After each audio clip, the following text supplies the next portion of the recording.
Hi everyone! Welcome to another episode of Crafting with Cosplay Fabrics. My name is Indra and today I am going to teach you how to make your very own little eat bag.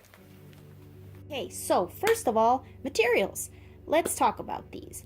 For this tutorial, I want to share with you this awesome pleather binding trim that we're going to be using. This is the new one from the JoAnn collection.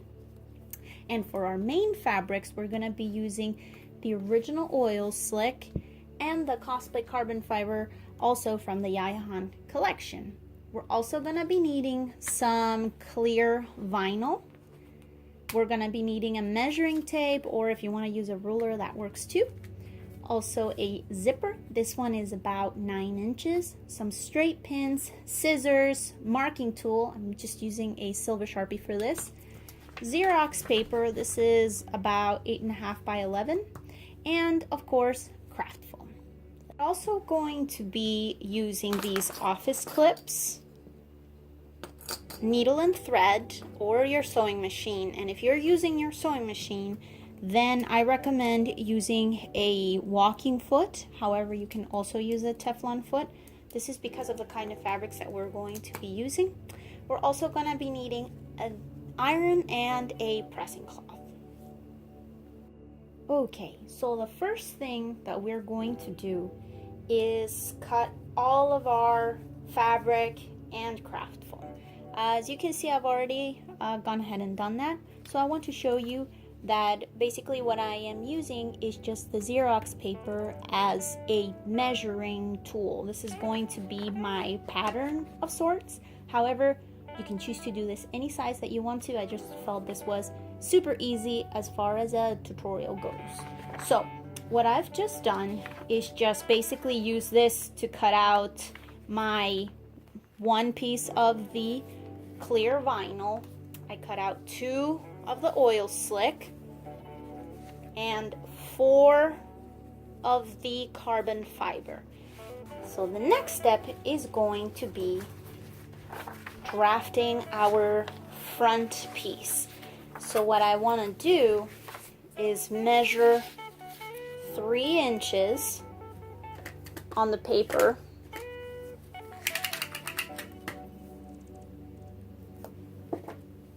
and mark the 3 inches from the edge. See, 3 inches right there and 3 inches.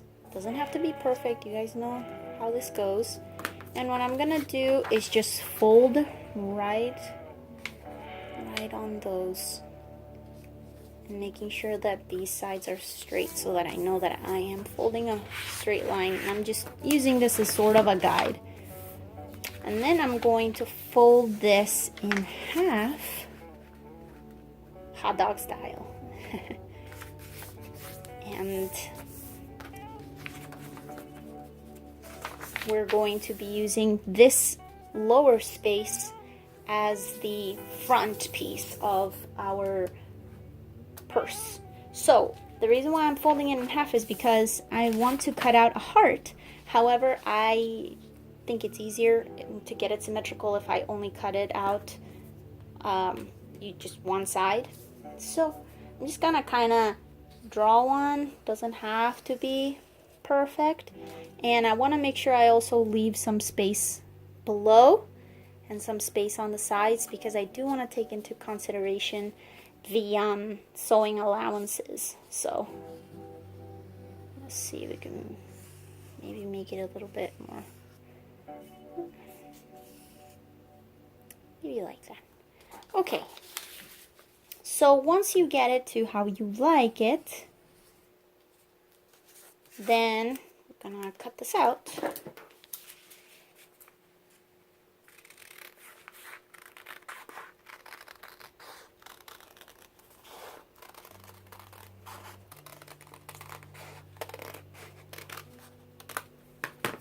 Okay, that is going to be our template for the front of the purse. So I'm going to grab one of the carbon fiber fabrics and I'm going to just flip it over, and I'm going to draw on this. Just use this template to mark the heart.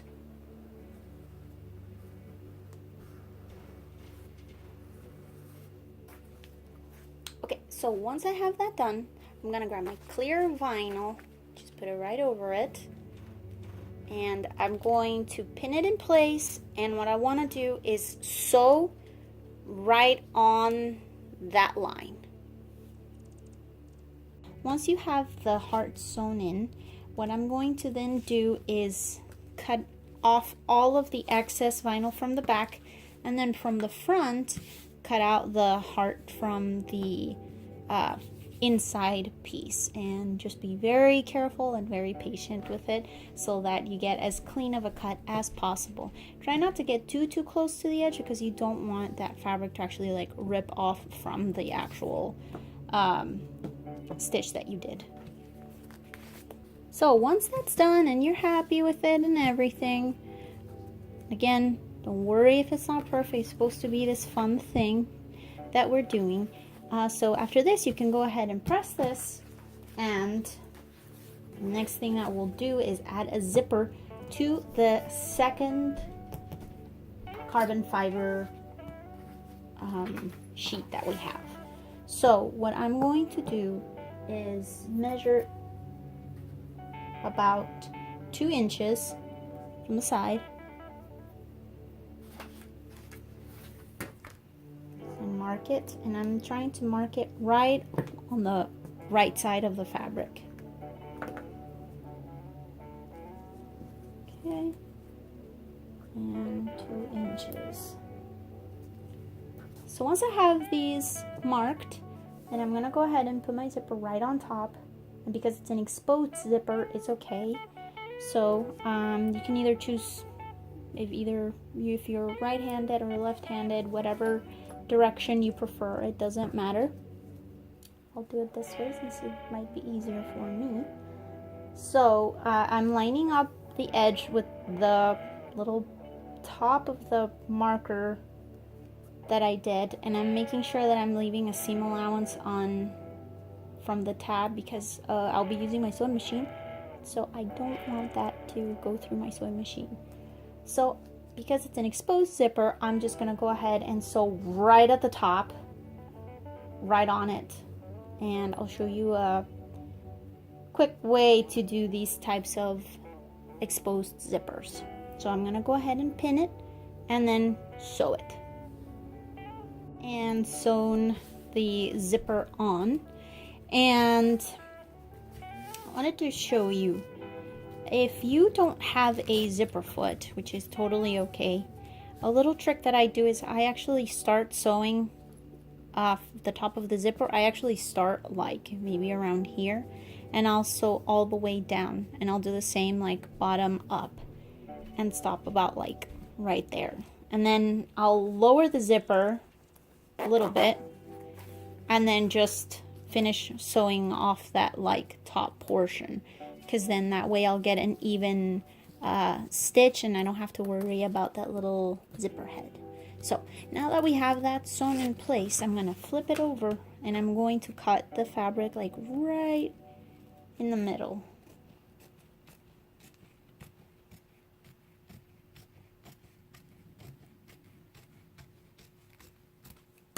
Alright, and once I have that, I'm going to flip this fabric over here like this, and I'm just gonna sew that bit right there.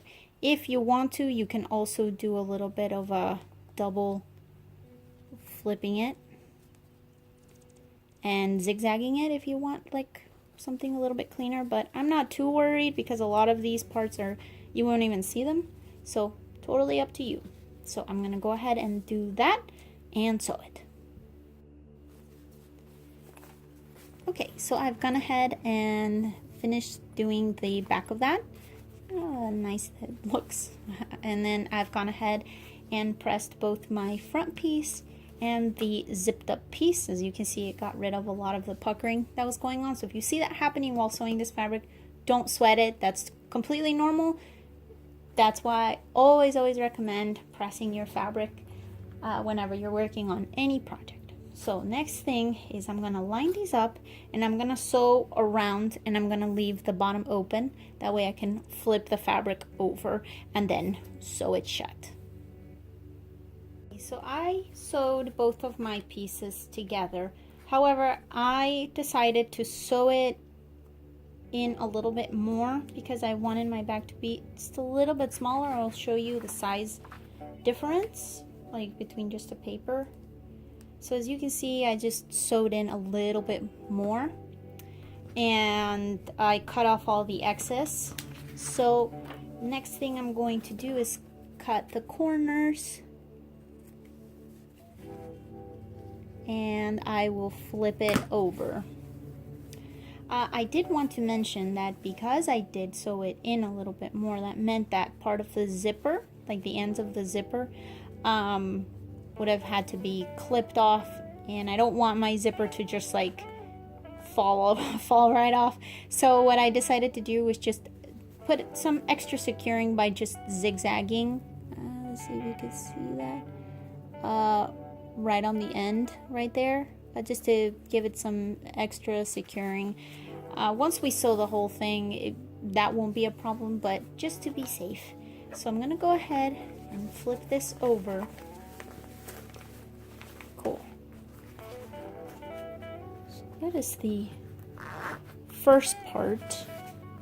So then I am going to grab my other two carbon fiber pieces, and I'm going to sew them the same way. Okay, so I grabbed the two carbon fiber pieces and I laid them facing both faces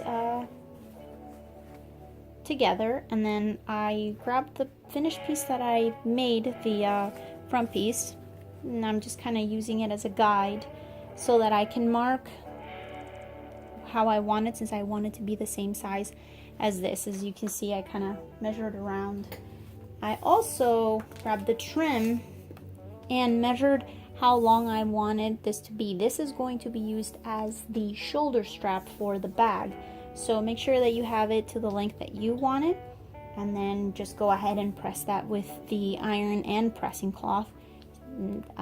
That way you don't get any bumps or anything on it. So I'm gonna go ahead and put these where I want these to be, and I'm thinking maybe like an inch or so from the outside. So you can eyeball this, and I'm gonna just go ahead and put these like so. Move this up so you can see it, and you want to make sure that these are on straight so that they're not, when you put them on, they don't have any twists on the strap. And it doesn't matter if these are facing front or back, because this piece is gonna be the same, so as long as we can get it pretty evenly, should be okay. So once I have them in place, I'll go ahead and pin everything, and I'll do the same thing. We'll just pin and sew around and leave the bottom exposed. Okay, so I finished sewing it, and I flipped it over and I pressed it. So I grabbed the foam pieces that I had, and I'm making sure that it's a little bit smaller, as you can see. Alright, so I put the foam into this piece and I sewed it shut. So now I'm gonna make sure that I am sewing both of these pieces together correctly. So what I want to make sure is that the straps, that the back piece, which is like you'll see it has like a little line right there, I want that to be facing backwards when I wear this. So that means that I want the heart piece and that back piece to be facing together when I sew them. So I'm gonna go ahead and sew these together like that. and then I will go ahead and flip it over, and then we'll do the insert for the front piece. Sewed both pieces together and turn them over, as you can see. So now our main bag is done. So the next part is the insert, and what I did is I grabbed a piece of foam kind of like this, and I just try to make sure that it was smaller than this piece, because once this is sewn, I realized I needed it to be a little bit smaller because there are so many layers on this as it is. So I just did what I did with the rest of this, which is basically making like a pillowcase and putting the foam inside of it and then closing it shut. So now that little zipper that we had installed, then you can just fit this insert there with all of your pins and then just zip it shut, and that way it'll keep all of your pins safe and sound. And here is the final look. Yay! I already put in my very first pin. As you can tell, I left the very top part of it wide, and that is because if you have any flare or any other pieces for your bag that have ribbons, or some of these pins that have like full-on like ribbons, you have space on the outside that won't obstruct from any of the pins that are inside of the little heart. So here is the final result. I am super excited to actually wear this and continue to add more pieces to my little bag. I hope that you like this tutorial, and I hope that it helps you with your own collection of pins or anything kind of like that, or if maybe you're a Disney pin collector, or maybe a fun type of bag that you could wear to maybe like a con or something kind of like that. Just I figured it was something fun, and I see a lot of con users and cosplayers use it, so I figured why not teach you how to make your own. So I hope that you like this tutorial, and as always, if you have any questions or comments, leave them in the comment section below. If you have any suggestions or anything, please let me know. I hope that you like and subscribe, and I will see you next week for another tip, trick, or tutorial featuring Cosplay Fabrics. See ya!